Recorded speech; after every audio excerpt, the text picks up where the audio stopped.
abrir a sua Bíblia em Gênesis capítulo 3, versículo 6. Você manterá sua Bíblia aberta, porque nós usaremos quase todo o capítulo 3. Depois também citaremos ou leremos também em Isaías capítulo 1, 18 a 20. Gênesis capítulo 3, versículo 6. Convidamos a igreja a ler, todos em uma só voz, em voz audível, esse versículo. Gênesis 3, versículo 6. Leamos. Vendo a mulher que a árvore era agradável aos olhos e árvore desejável para dar entendimento, tomou-lhe do fruto e comeu, e deu também ao marido, e ele comeu. Vamos orar. Senhor Deus, esta é a palavra do Senhor. O Espírito Santo do Senhor é suficiente para aplicar a tua mensagem ao nosso coração. O desejo do meu coração é que o impacto, ao relembrar as consequências do pecado e o convite maravilhoso do Senhor pela tua graça, seja o mesmo impacto causado pelo teu Santo Espírito nos corações aqui presentes. Então, Pai, continues a falar no nosso coração em nome de Jesus. Amém. Nós estamos envolvidos aí nesse rompimento dessa barragem que causa e ainda causará problemas, porque não diz respeito simplesmente àquela vila destruída, mas diz respeito a algumas cidades que eram sustentadas pelaquela empresa através dos impostos. Muitas pessoas empregadas ali e agora estão de férias coletivas e forçadas, mas também nós temos aquelas pessoas que usavam deste rio para o seu abastecimento, que agora está comprometido. E além disso, nós temos também pessoas que eram sustentadas pela pesca, que também serão prejudicados. E nós temos também outras pessoas que, por causa do emprego regular dessa empresa, eles também vinham inclusive para a nossa Guarapari e que agora terão dificuldades, com certeza. Então foi um estrago realmente gigantesco na questão da economia e da própria família, na vida de pessoas amigas ou não, desconhecidas, e eu só sei dizer que machuca o nosso coração. Machuca o nosso coração quando você tem também aquele atentado ali na França e você começa a perceber a maneira como as coisas estão acontecendo aceleradamente, a maneira como vão surgindo novos acontecimentos. E umas coisas assim que veio ao meu coração esses dias é que quanto mais a ciência se aprofunda, quanto mais a ciência consegue entrar no ventre da mãe para detectar problemas futuros, nós vemos grandes problemas acontecendo na própria gestação. Quanto mais a ciência se considera avançada, mais morrem pessoas. Quanto mais o ser humano se acha capaz, mais catástrofes acontecem. Isso tudo é para mostrar que Deus está no controle. Duas coisas eu vejo nesses acontecimentos. Primeiro, uma mensagem a todo mundo. Uma mensagem dirigida especificamente agora aos ímpios, quando diz assim: olhem, acordem para a vida. Eu estou no controle. Eu mando. Vocês não têm nenhuma autoridade, nenhum poder, e vocês são capazes de dirigir a história. A segunda característica dessa mensagem atingida e dirigida é a igreja. Mantenha firme, igreja. Pode manter firme, porque assim como ministra o juízo sobre o povo, o juízo final acontecerá. E aquele que é do Senhor, então, receberá a bênção da vitória. Quando nós deparamos com as consequências do pecado na vida, nós entendemos que o Brasil é um dos países mais idólatras da face da terra. A começar com a sua religiosidade primária. Quando para a Igreja Católica, você tem alguns meios para a salvação, alguns homens que foram piedosos e por isso carregam o poder para a salvação. No meio evangélico, você tem a idolatria levantada para cantores, pregadores, que se tornam homens semideuses, a ponto de o que eles falarem está falado sem questionamento. Muitos correm atrás de cantores gospel e de tal maneira que estão cegos a ponto de alguém dizer que ele é melhor, que ele é mais perfeito, que ele tem mais riqueza, e as pessoas começam a aplaudir, e como se isso fosse homem de Deus, e o chamam de homem de Deus. Isto é idolatria. A igreja evangélica hoje talvez seja uma das mais idólatras que nós temos vivenciado na face da terra.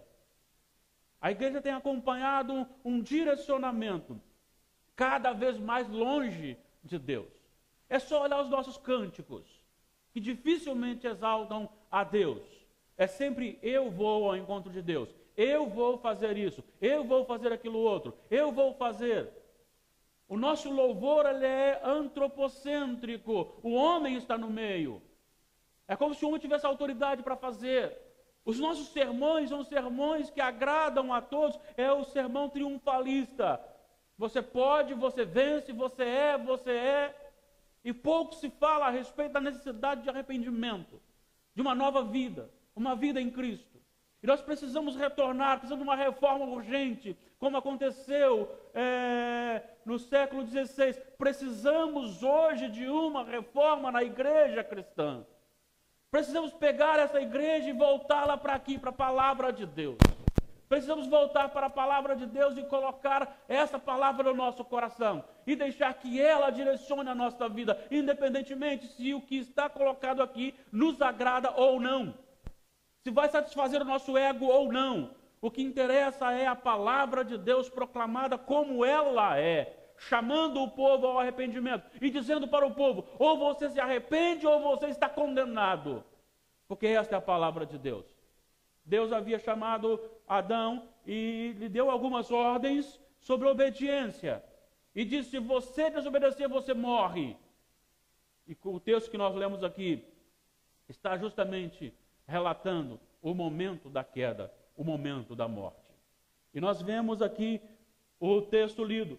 Quando a mulher, então, ela assediada por Satanás, a serpente, se você quiser conferir isso, só ir para Apocalipse, vai dizer que o diabo, a antiga serpente, essa serpente, então, por trás da serpente tem Satanás, e ele começa a conversar com Eva e dizer para Eva que, na verdade, o que Deus falou não é bem aquilo, o que ela tem que fazer é alcançar a estatura de Deus, o conhecimento de Deus, e Eva então se dá por vencida, e Eva cai no pecado, e Eva come do fruto que era proibido comer, ela então desobedece a Deus, ela pega daquele fruto, entrega para Adão, Adão também desobedece ao Senhor, ele também peca, e ele então, juntamente com Eva morre, e Eva também, mortos agora, separados de Deus por causa do pecado. Antes de seguir o texto aqui, quantos crentes têm seguido as palavras de Satanás? Quantos crentes têm dado ouvido à palavra da serpente? A ser assediado e convidado para atos que não glorificam o nome do Senhor, que ferem a palavra de Deus. Como consequência, nós vemos aqui alguns acontecimentos. Eu quero destacá-los aqui nesta noite, para que possamos identificar-nos com essas realidades. A primeira consequência da queda ou do pecado está na vergonha causada pela maldade introduzida no coração do homem. Se você olhar o versículo 25 do capítulo 2, encerra o capítulo com a seguinte expressão: ora, um e outro, quer dizer, Adão e Eva, o homem e sua mulher, estavam nus e não se envergonhavam. Após o pecado, versículo 7, abriram-se então os olhos de ambos e, percebendo que estavam nus, coseram folhas de figueira e fizeram cintas para si. Por quê? Porque a maldade passou a fazer parte do coração. Agora, um casal que anteriormente não tinha vergonha da nudez, porque havia simplicidade, porque não tinha nada para esconder. Agora a maldade toma conta, e a primeira consequência desse pecado é esconder-se um do outro. Porque agora há vergonha, porque agora há maldade, porque agora não pode mais ser transparente um para com o outro, porque o pecado entrou no coração de Eva e entrou no coração de Adão. A vergonha assume o lugar que anteriormente havia uma inocência sadia, realmente verdadeira, como diz aqui, estavam nus e não se envergonhavam, no versículo 25. Outra característica do pecado, além dessa maldade introduzida no coração que causou vergonha, está também o esconder-se de Deus. Anteriormente, Deus estava com o povo, com Adão e Eva. Agora Adão e Eva se escondem de Deus. É interessante observar aqui, porque o Senhor vai dizer no versículo 9, perguntando para Adão, e no final ele diz assim: tive medo, me escondi. Mas o escritor vai registrar: esconderam-se da presença do Senhor. Adão precisava do jardim, ele queria comer do jardim, ele queria viver no jardim, mas ele não mais suportava a presença de Deus. Quem vive no pecado não suporta a presença de Deus. Quem vive no pecado não suporta a mensagem de Deus. É por isso que as pessoas fogem, é por isso que as pessoas vão para locais onde se ouve aquilo que querem ouvir. Porque quem está no pecado não suporta a palavra de Deus. Eles não querem Deus, eles querem as coisas de Deus. Eles querem oração na hora da crise. Eles querem o levantamento da sua empresa. Eles querem a cura da sua enfermidade. Eles querem bênçãos para a sua família. Mas eles não querem um compromisso real, sério com Deus. Porque conviver com Deus não pode conviver com o pecado. Aquele que é amigo do mundo é inimigo de Deus. Não pode ser amigo de Deus e amigo do mundo ao mesmo tempo. Como consequência do pecado, a tendência é afastar-se, esconder-se do Senhor. É isso que aconteceu com Adão e Eva, e muitas vezes acontece conosco também. Outra consequência do pecado é que sempre que somos acusados, nós transferimos a culpa para os outros. Quando Deus então vai acertar as contas, Deus não chama Eva. Atenção, homens, acordem. Acordem, homens presbiterianos. Acordem, homens. Vocês são chamados para liderar a sua família. Você é responsável pela sua família. Acorde. Quando Deus vai acertar a conta, ele chama Adão e diz para Adão: o que está acontecendo? Adão é que tem que responder, porque ele é o líder da sua família. E a primeira coisa que Adão faz, ao invés de assumir a sua responsabilidade, assim como Davi fez, ele diz: foi a esposa que o Senhor me deu. Foi Eva, ela que comeu e me deu. A Eva foi do mesmo caminho. O seu coração também estava corrompido. O coração de Adão estava corrompido, ele lança a culpa sobre Eva. E Eva lança a culpa sobre Satanás. É um culpando o outro, é consequência do pecado. Aquele que jaz no pecado, ele nunca vai assumir a culpa, porque esta consequência do egoísmo. Porque quando você morre para Deus, você vive para o seu eu. E aí não interessa o que aconteça com os outros, desde que eu prevaleça, desde que eu comece a aparecer, desde que eu seja beneficiado.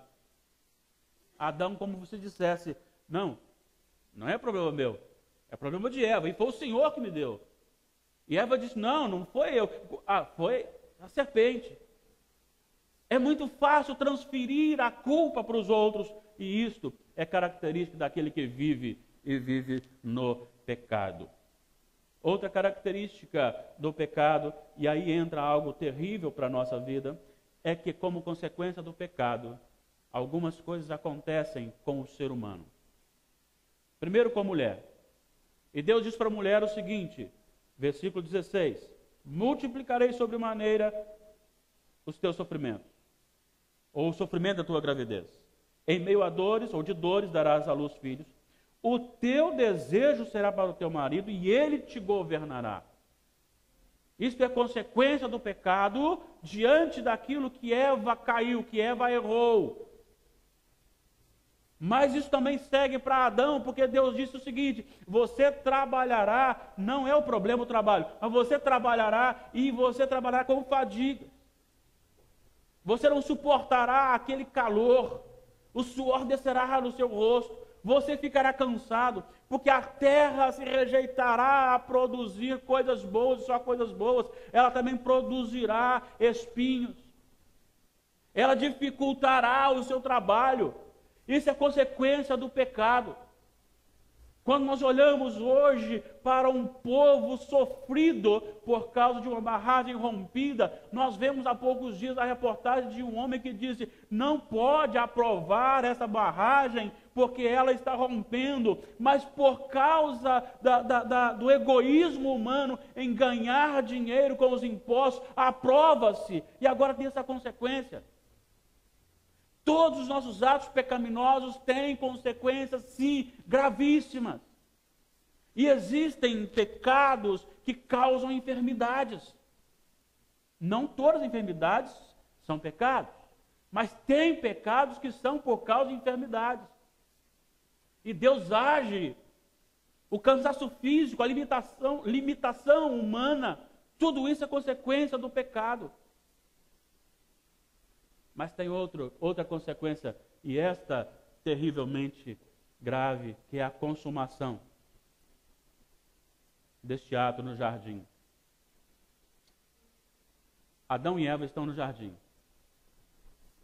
agora pecadores, mas eles precisam do jardim. Eles sabem o que fizeram, eles sabem do problema. E aí você tem no versículo 23, o Senhor Deus, por isso, o lançou fora do jardim. Versículo 24, e expulso o homem. Não só foi lançado e expulso, mas agora Deus diz: você não pode voltar aqui mais pela sua própria força. E aqui então encerra qualquer possibilidade humana da reconciliação com Deus. E essa é a mais grave para mim.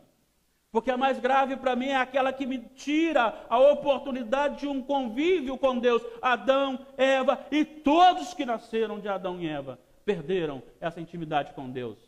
Morreram e agora são inimigos de Deus, porque Deus expulsou do jardim a Adão e, consequentemente, Eva. Agora, então, eles estão longe do Senhor. Tudo isso como consequência do pecado. Mas no versículo 14 e 15... há uma promessa. E esses dois versículos é justamente a sentença ministrada sobre a serpente ou sobre Satanás. Então disse Deus, o Senhor, à serpente: visto que isso fizeste, maldita és entre todos os animais domésticos, e o és entre todos os animais selváticos. Rastejarás sobre o teu ventre, e comerás pó todos os dias da tua vida. Porém, inimizade entre ti e a mulher, entre a tua descendência e o seu descendente.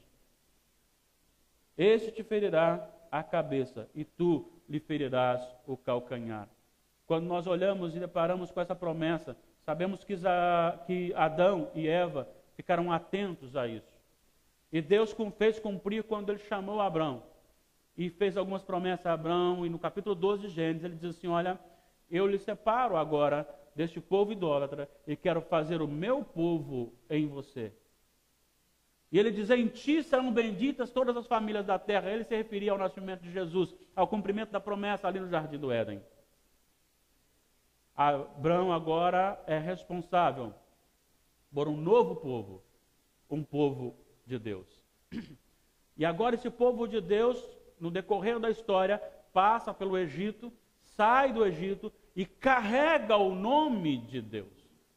Esse povo é chamado agora para apontar para aquele que é todo-poderoso, aquele que detém toda a autoridade. E era assim reconhecido por todo lugar que passava, pois as pessoas sabiam que havia ali um povo que servia a Deus.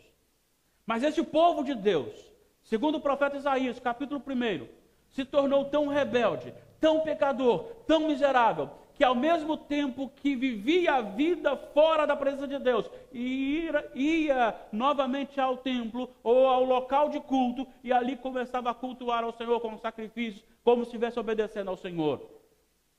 E Deus chama isso de hipocrisia. E no versículo 12 do primeiro capítulo de Isaías, Deus diz assim: quando vindes para comparecer perante mim, quem vos requereu só pisar dos meus atos?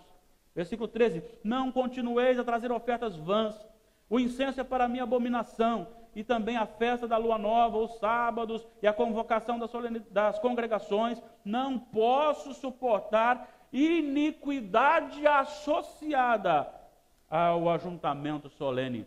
O que ele estava dizendo é o seguinte: o culto que vocês estão prestando, eu estou a ponto de vomitar. Eu não aguento mais hipocrisia. Eu não aguento você cantar, levantar a mão, chorar, se emocionar. Não aguento mais você pregar com emoção. Não aguento mais você frequentar o templo e lá fora você continuar na sua vida prática, longe de Deus, longe de mim. O que Deus está dizendo para o povo de Israel é: eu não posso, eu conheço o seu coração. Foi até o texto lido em Jeremias 17. Eu sondo os corações, eu conheço os corações. Não adianta você ficar aqui dando uma de santo, porque você está vivendo no pecado, e eu não suporto alguém vir cantar a mim, vir orar a mim, vir oferecer sacrifícios a mim, e estar na vida de pecado. Porque a viúva está sozinha, o órfão está sozinho. Você não tem vida lá fora, você não se preocupa com as pessoas. Por que Deus usa aqui os órfãos e as viúvas? É porque eram pessoas que não tinham como retribuir.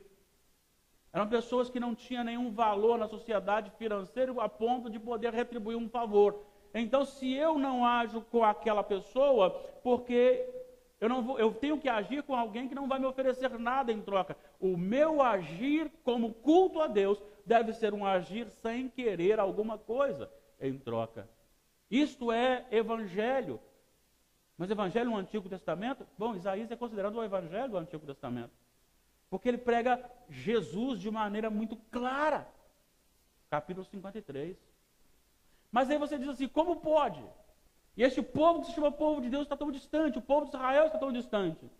Por isso, então, nos versículos 18 a 20, há aqui algo maravilhoso que eu quero chamar para a gente já caminhar para o final. O profeta, falando como boca de Deus, ele diz: vinde, pois, e arrazoemos, diz o Senhor. Ainda que os vossos pecados sejam como a escarlata, eles se tornarão brancos como a neve. Ainda que sejam vermelhos como o carmesim, se tornarão como a lã. Se quiserdes me ouvides, comereis o melhor desta terra. Mas se recusardes e fordes rebeldes, sereis devorados à espada, porque a boca do Senhor o diz. São palavras para o povo de Israel. São palavras referentes à terra de Canaã. São palavras referentes a uma terra que eles estavam possuindo, uma terra que eles estavam vivendo, a vida ali em Canaã. E aqui ele está dizendo o seguinte: vocês estão com uma vida cultica hipócrita. Mas se vocês entenderem a graça maravilhosa de Deus em Jesus que ainda virá, esse sacrifício que ainda acontecerá, é suficiente para apagar qualquer tipo de pecado. O sacrifício de Cristo é suficiente para transformar, para purificar qualquer coração, independentemente do pecado que ele tenha cometido até o momento da sua conversão. Não importa se ele tenha sido alguém que apenas não frequentou a igreja, não importa se ele tenha sido alguém que roubou ou furtou alguma coisa, não importa se ele tenha sido alguém que estuprou alguém, que fez algum ato hediondo, não importa. Ainda que aquele pecador esteja totalmente coberto pelo pecado, se ele se arrepender, há solução para ele. Jesus é a solução. Jesus é capaz de limpar. O sacrifício de Cristo é eficaz.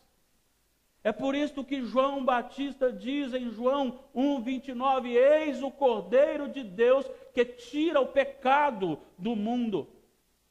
A desgraça do pecado causada na vida do homem agora é apresentada como uma solução a este pecado, a essa desgraça, dizendo, por pior que você esteja, há solução. Qual é a solução? Versículo 19, se me ouvirdes, se você colocar o seu coração nas minhas palavras, se você me der ouvido, se você abrir o seu coração realmente aquilo que eu estou ordenando. Aqui ele está falando para um povo ímpio, não, irmãos. Ele está falando aqui para um povo de Deus. Ele está falando aqui para a igreja. Ele está falando aqui para um povo que tem conhecimento dele, um povo que chega no Mar Vermelho, primeiro presencia os sinais do Egito, depois chega no Mar Vermelho, o mar se abre, atravessa, o exército é afogado miraculosamente, e depois ele caminha, e aí vem a alimentação, a roupa não envelhece, as sandálias não envelhecem, a comida vem diariamente para eles, a água sai da rocha, o exército, por mais numeroso que seja, Deus diminui o de Israel e com 300 homens sem espada vence aquele exército gigantesco. É este o povo que tem experiência de Deus que está agora nesse estado. Isso diz respeito a você e a mim, que temos experiências com Deus e de Deus na vida, que sabemos o que Deus é capaz de fazer e que faz e que fez, faz e fará. É para você e para mim essa mensagem. E ele diz, se vocês quiserem, e se vocês me derem ouvido. E aí então, ele vai dizer, comereis o melhor dessa terra. Ah, irmãos, há aqui algo muito maravilhoso. A minha preocupação é que nós somos um povo mais feliz do mundo, só no nome. Só no nome, porque parece um povo triste, parece um povo angustiado, um povo que não sabe experimentar aquilo que Deus tem para oferecer, que não se deleita nos prazeres de Deus, que não se deleita na comunhão com o Senhor. Falta alguma coisa. Até a meditação na palavra de Deus se torna enfadonha. Estudo bíblico, oração, tudo isso se torna difícil. Se a oração demorar um pouquinho, começa a reclamar. Se o tempo passar um pouquinho do horário do culto, todo mundo começa a reclamar, porque nós não vivemos a plenitude do contentamento em Deus. E isto que Paulo fala aos Filipenses, alegrai-vos no Senhor, outra vez vos digo, alegrai-vos. Para que isso aconteça, é necessário que eu esteja conectado em Deus, íntimo de Deus. É preciso que eu coma a palavra de Deus. É preciso que eu tenha prazer em falar com Deus. Isso vai aumentando a minha comunhão com o Senhor. Quanto mais comunhão com o Senhor, mais prazer no Senhor. E aí eu vivo para a glória de Deus. Aí eu vivo em gratidão ao Senhor, a comunhão com o Senhor. Aí eu amo a leitura da Bíblia. Aí eu amo cantar louvores. Aí eu amo orar. Eu amo congregar. Por quê? Porque eu estou íntimo de Deus. E por mais que venham as tribulações, elas não chegarão nem perto de mexer com a minha alegria. Porque a minha alegria está no Senhor e não nas situações. É isso que ele está dizendo. Israel quer viver bem na face da terra, dê ouvidos à minha palavra. E ele diz a você e a mim hoje, quer viver bem aqui nesta terra. Ele não está falando com dinheiro, não. Essa empresa citada, o lucro dela vai tudo embora, de uma hora para outra. Não há segurança. Ele está falando aqui, é da alegria, de dia após dia, é você acordar e saber que a doce mão do Senhor está sobre você. É você saber que quando você levantou ali, as misericórdias de Deus foram renovadas sobre a sua vida. Assim como Ele trata de um passarinho, muito mais de você Ele tratará, Ele cuidará. É você saber que por mais que você esteja sofrendo dores, Deus está com você. e até que venha a morte, Deus está com você e você ressuscitará. É essa alegria que Deus nos chama a viver e viver bem. Israel, obedecendo, seria então livre dos inimigos. E nós então somos superiores aos inimigos, porque sabemos que a nossa garantia está no Senhor. Mas por outro lado ele diz no versículo 20, mas se recusardes e fordes rebeldes, sereis devorados à espada, porque a boca do Senhor o disse. Quantas pessoas se dizem cristãs estão derrotadas? Eu não estou falando de finanças, não. Eu não estou falando de bom emprego, não. Eu estou falando de conhecimento, de intimidade, de comunhão com o Senhor. Eu estou falando de pessoas que estão sendo cada dia mais pisoteadas, que não têm prazer na lei do Senhor. Eu estou falando de pessoas que não querem nenhum compromisso com Deus, não querem servir ao Senhor, e qualquer serviço se torna pesado, porque falta esta comunhão com o Senhor. Assim como o Senhor deu uma oportunidade ao povo de Israel, dizendo, vinde e arrazoemos. Eu posso curar você do pior mal. Eu posso tornar o seu coração, por mais sujo que ele esteja, eu posso torná-lo purificado. E você pode ter uma vida maravilhosa comigo. Esta é a proposta do Senhor. Assim como ele fez para Israel, no sentido de nação, ele faz para você e para mim hoje, como povo dele, como povo de Deus. Eu quero dizer para você uma coisa. Lembre-se, o pecado traz seríssimas consequências. Assim como Adão e Eva se envergonharam, muitas pessoas olharão para você e dirão, mas você é crente? E faz isto de pecado? Que vergonha. Você é crente e você compra e não paga? Você é crente e você fica mentindo para os outros? Você é crente e namora fazendo sexo? Você é crente e abandona o seu cônjuge? Você é crente e odeia o seu irmão? Que vergonha!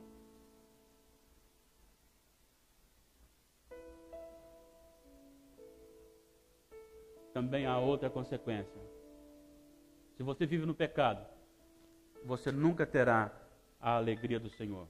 Sempre se esconderá do Senhor. Mesmo congregando, você se esconderá do Senhor. Porque nunca ouvirá a sua palavra. Nunca dará ouvidos à mensagem do Senhor. E o Senhor talvez esteja falando no seu coração, onde tu estás? Porque com a vida que você está vivendo, você não está na minha presença. Mas quero dizer para você que você não é pior nem melhor do que ninguém. Esse mesmo Jesus que pela sua graça maravilhosa um dia lavou meu coração e ainda mantém a minha vida corrigindo-me constantemente, oferece a todo aquele que está em pecado a oportunidade e convida: vinde. Vinde. É necessário que declaremos o Senhor Jesus como Senhor e Salvador da nossa vida. Declarar publicamente, essa é a expressão. Aquele que crê no coração e com a boca confessa, é necessário. Confessar aquele que é o Cordeiro de Deus que tira o pecado do mundo. Aquele que pode salvar a nossa alma, salvar o nosso coração. Mas para salvar a nossa alma, o nosso coração, ele precisa ser Senhor também da nossa alma e do nosso coração. O pecado desgraçou a humanidade. O sacrifício de Cristo libertou aqueles que nele creem. Você faz parte do povo de Deus? Se faz parte, reveja a sua vida. Veja como você está vivendo. Porque existem direcionamentos do Senhor. referente à conduta cristã. E uma das coisas que ele diz aqui é justamente essa questão: o amor ministrado às outras pessoas. Talvez a viúva e o órfão que você precisa contribuir seja aquele que não merece o seu perdão e você precisa perdoar. É isso, a viúva não tinha nada para pagar em troca. O órfão não tinha nada para pagar em troca. E talvez aquele que lhe ofendeu também não tenha nenhum motivo para estar com você e você precisa perdoá-lo, em nome de Jesus. Coloque sua vida no altar do Senhor. Deixa Deus agir no seu coração, porque você já foi chamado. Se diz povo de Deus. E se você se diz povo de Deus, seja povo de Deus. Vinde e arrazoemos. Se você me ouvir, você comerá o melhor dessa terra. Isso para Israel. E para você e para mim, se você me ouvir e me atender, você viverá a plenitude de Deus aqui nessa terra, agora, neste momento.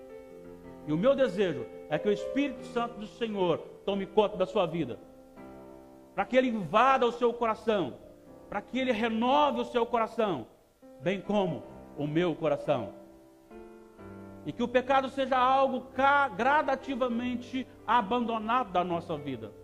E a santificação, a piedade, a obediência a Deus seja gradativamente perseguida, buscada, exercitada. Que possamos dizer não para o mundo e sim para o Senhor.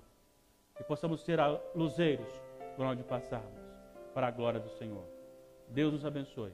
Louvado seja o Senhor, que enviou o Cristo Jesus, capaz de purificar um coração tão sujo como era o meu, quanto era o meu. Não só me perdoar, mas me possibilitar viver gradativamente no Senhor. Deus nos abençoe, hoje e sempre. Amém.